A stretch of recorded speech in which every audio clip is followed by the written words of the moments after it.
Le basculement du système analogique au numérique est désormais une réalité en Côte d'Ivoire depuis le 13 novembre 2021. Une nouvelle donne qui oblige les populations à disposer des équipements de la TNT, télévision numérique terrestre, avant de recevoir des images de télévision. Pour amplifier la sensibilisation auprès des populations, le président du conseil d'administration des IDT, Société ivoirienne de télédiffusion, Venance Kouna, est sur le terrain. À Bokanda, Daoukro, Prikoro, Wele et Mbayakoro, Venance Kouna a expliqué aux populations l'importance et les bienfaits de la TNT. C'est une nouvelle norme technique qui permet à l'État de pouvoir offrir plusieurs chaînes de meilleure qualité à un moins de coût. Voilà pourquoi aujourd'hui la Côte d'Ivoire a 7 chaînes gratuites.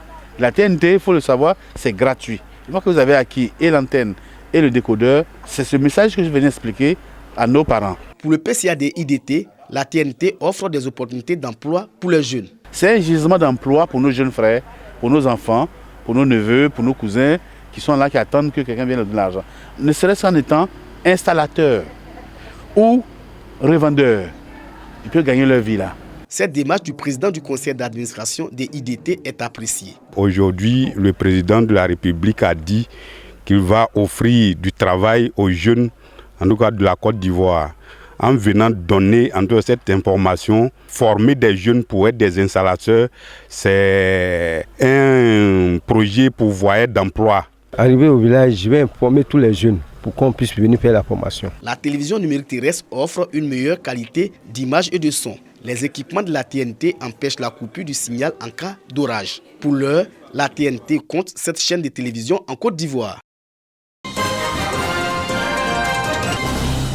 La période de la saison sèche est un moment où les feux de brousse font beaucoup de dégâts.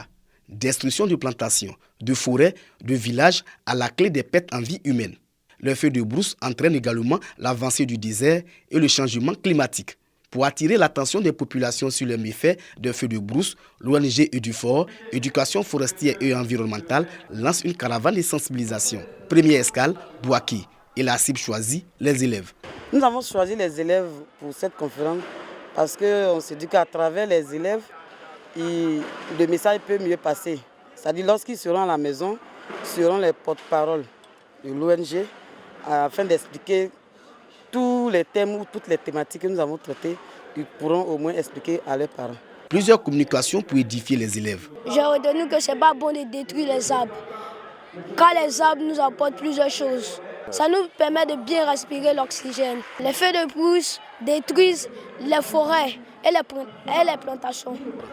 Je veux dire à mes parents du village de lutter contre les feux de brousse.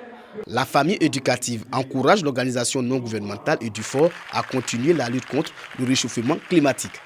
On ne peut que féliciter les organisateurs de cette conférence parce qu'il faut le dire, avec l'avancée du désert, il y a lieu de sensibiliser les populations quant aux méfaits des feux de brousse. L'ONG EDUFOR se positionne comme une organisation de protection de la forêt et de l'environnement en Côte d'Ivoire.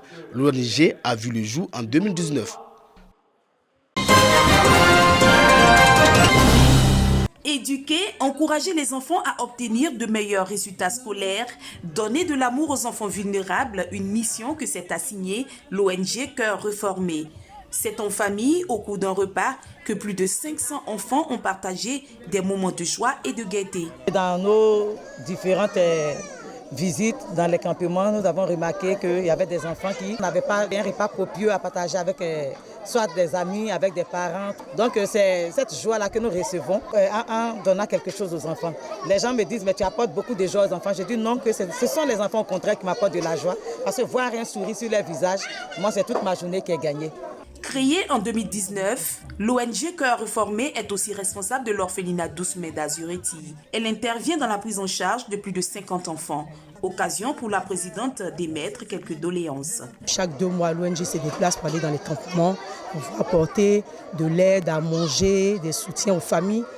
défavorisés. L'ONG s'occupe des enfants, des orphelins. Donc je lance un cri de cœur au gouvernement, aux personnalités, à ceux qui ont les moyens pour faire du bien aux enfants. Au cours de cette journée, les premiers responsables de l'ONG Cœur Réformé ont tenu à féliciter et encourager ces enfants qui, bien que ne disposant pas de toutes les commodités, réussissent à obtenir d'excellents résultats scolaires.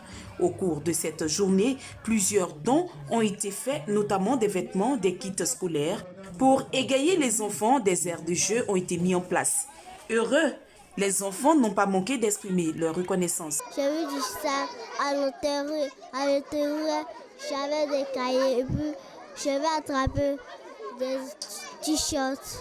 Je remercie l'ONG Cœur Réformé. Notons que les activités de l'ONG Cœur Réformé se font sur fonds propres.